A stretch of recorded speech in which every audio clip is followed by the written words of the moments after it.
குடல் குழம்பு செய்வது எப்படின்னு பார்க்கலாம்.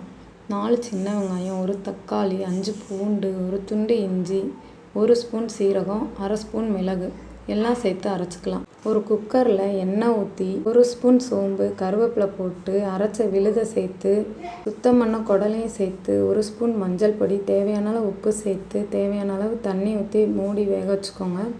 7 விசில் விடுங்க. 7 விசில் விட்டு எடுத்திங்கன்னா நமக்கு தேவையான சூப் ரெடி ஆயிரும்.